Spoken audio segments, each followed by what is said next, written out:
Right, I think you should be able to hear me now. Typical hardware problems. The microphone wasn't working somehow when I connected to Facebook Live. It decided it didn't want to work.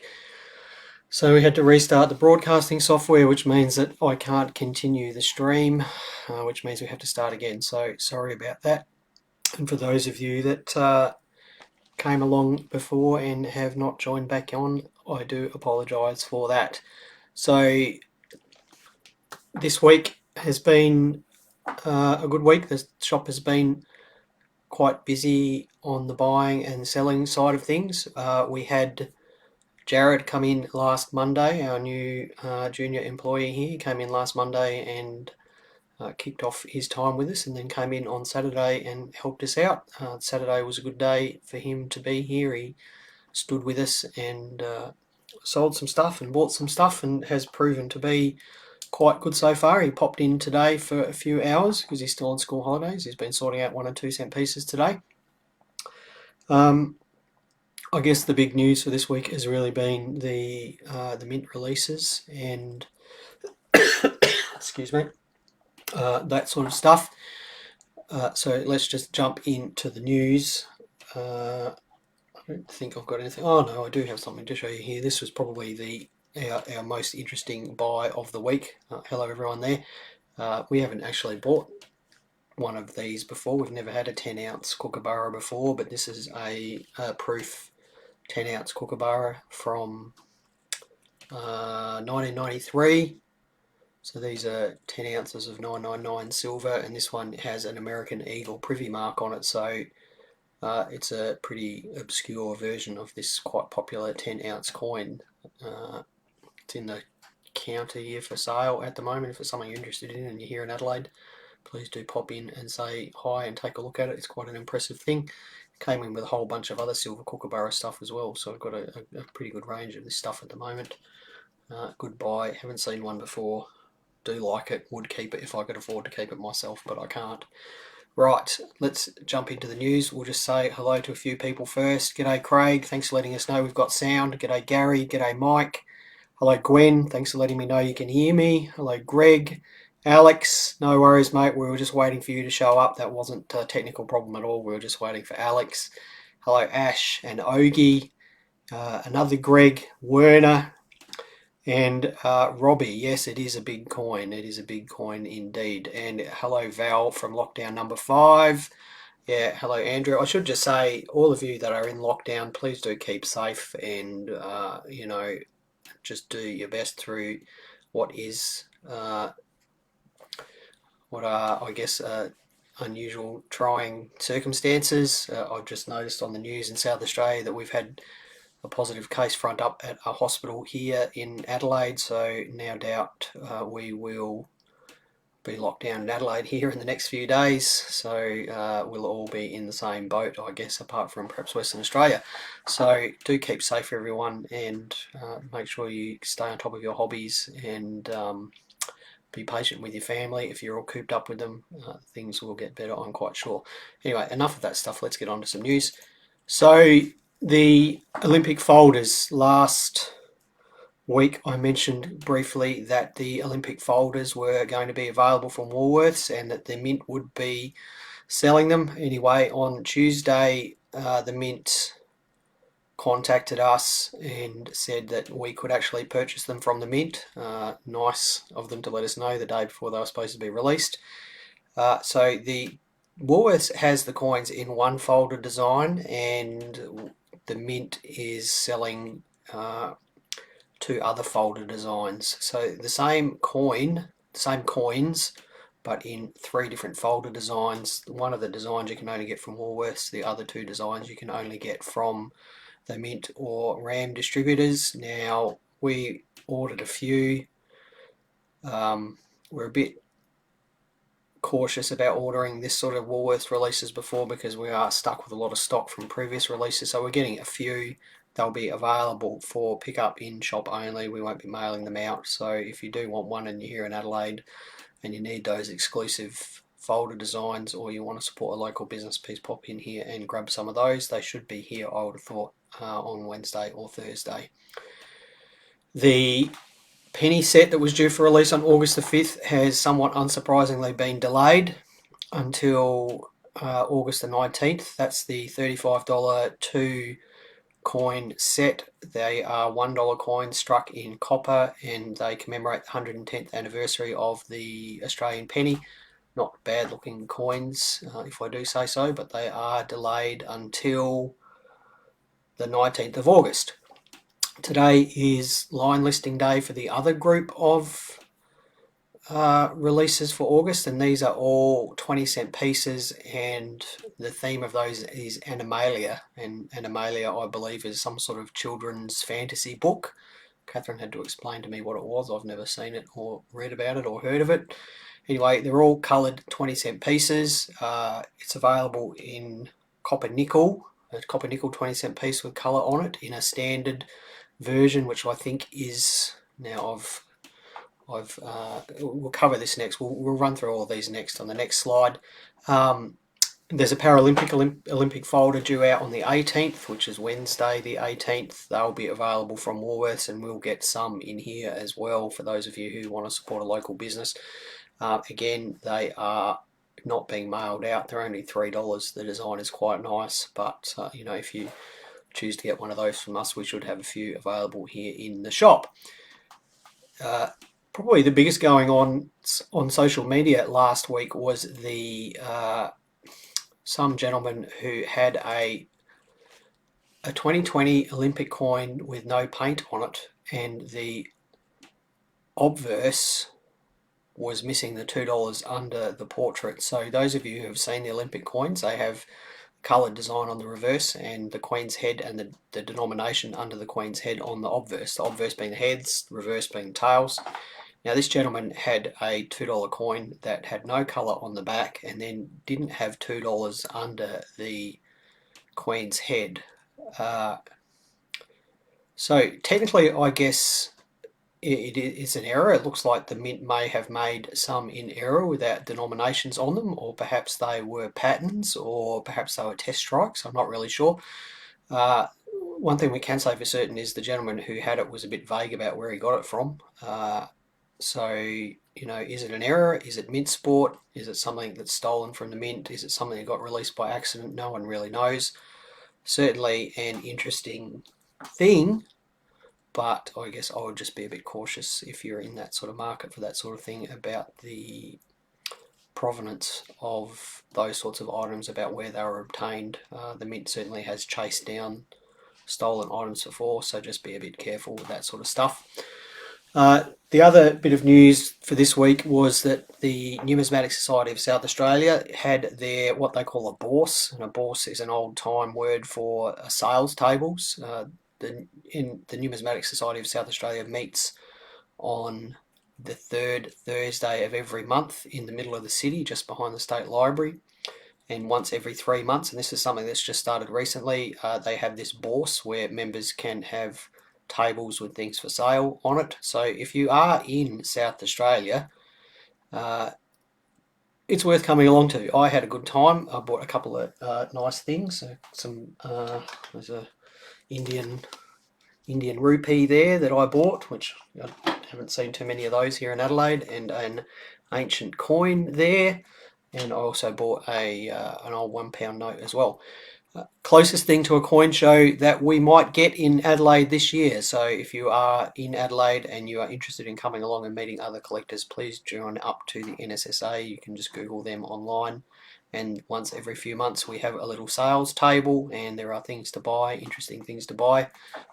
Get along. It might be the only coin show we have this year. Right, let's jump over to the releases for this month. Now,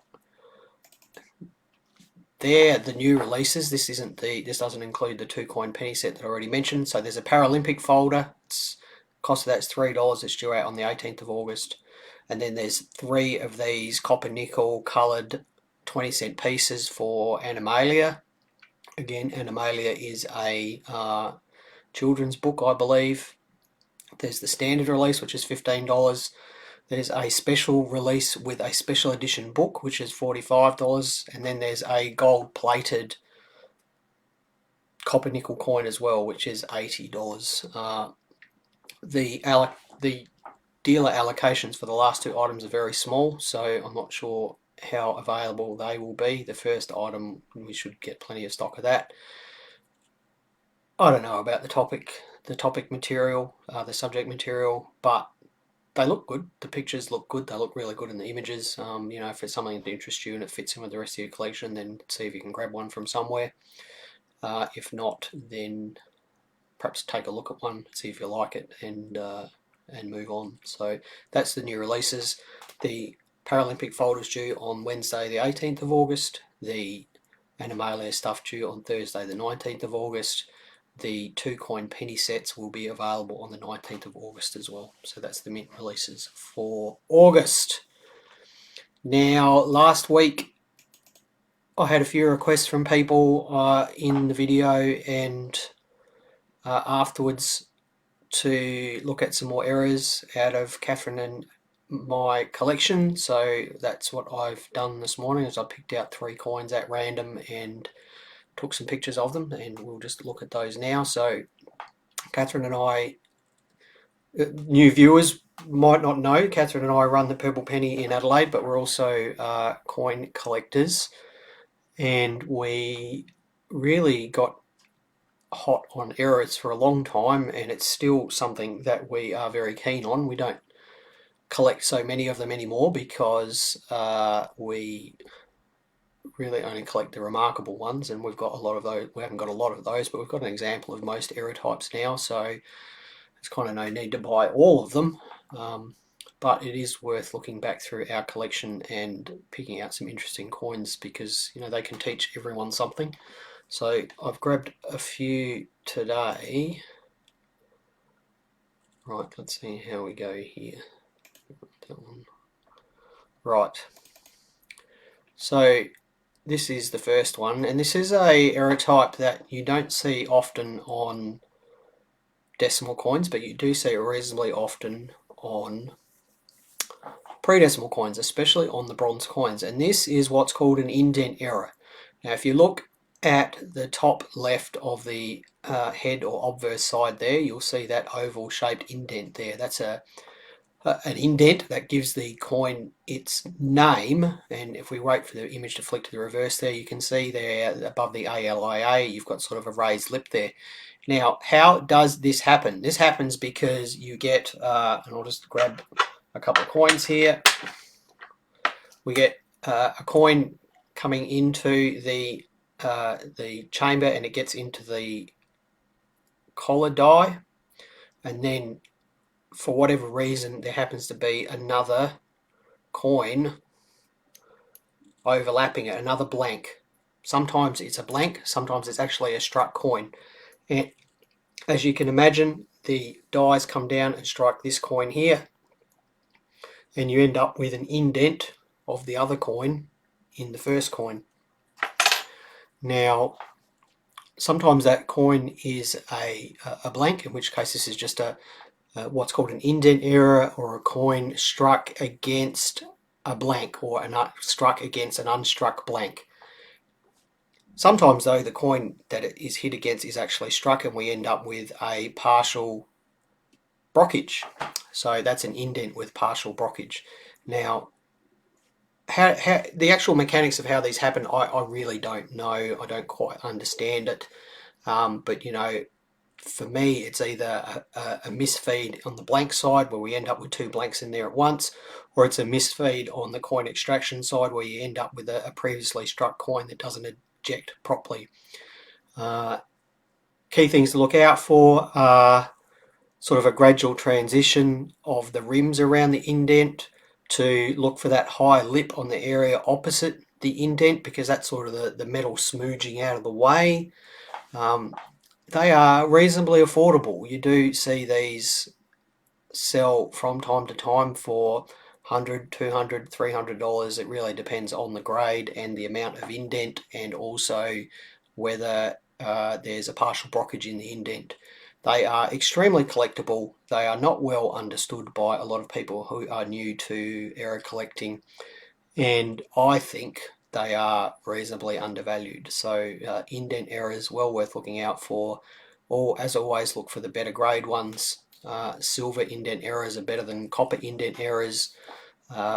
Bigger silver coin errors are better than smaller silver coin errors, and anything with a partial brockage is going to be worth a lot more than a plain one. So that's a 1948 halfpenny indent error, which I think might be Catherine's coin. I'm not 100% sure about that, but I think it's Catherine's coin. The next one is, this is a favourite error type of mine, and I'm pretty sure this is my coin. So this is a 1943 penny with what appears to be black spots on it, but actually what they are huge planchet flaws, and to the point where those flaws actually go right through the thickness of the coin, so they're actually planchet holes. I've only ever seen a couple that have more than one planchet hole in them, so this one was a pretty special coin for me. How do these happen? This is a failure in the processes that create the metal that the coin blanks are made from, and there's actually impurities in the metal, and what are those impurities? Sulfides, carbides, carbon, a bit of gunk. Who really knows what they are? But they get rolled into the metal. Perhaps they're gas bubbles, and as the metal is rolled out, perhaps they fall out, and you end up with these blanks that have holes in them. Now, they're really just planchet flaws taken to their ultimate conclusion, where the planchet flaw actually affects the whole thickness of the coin that it's on. So these sort of planchet hole errors, I don't think I've ever seen one on a silver coin. I don't think I've ever seen one on a decimal coin. I've certainly seen them on pre-decimal pennies and half pennies. You don't see them very often. We've probably had less than 20 in the whole time that we've been looking for errors. What do you look for? Look for holes that go right through the coin. Alex, who's watching here, I know Alex Birkin, who's watching here, has a couple of these. Look for big holes and look for multiple holes. I think they're very collectible and probably, again, undervalued.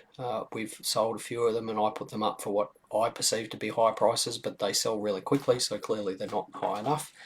If you can pick these up at all, they're worth hanging on to. So that's a 1943 penny with planchet holes in it.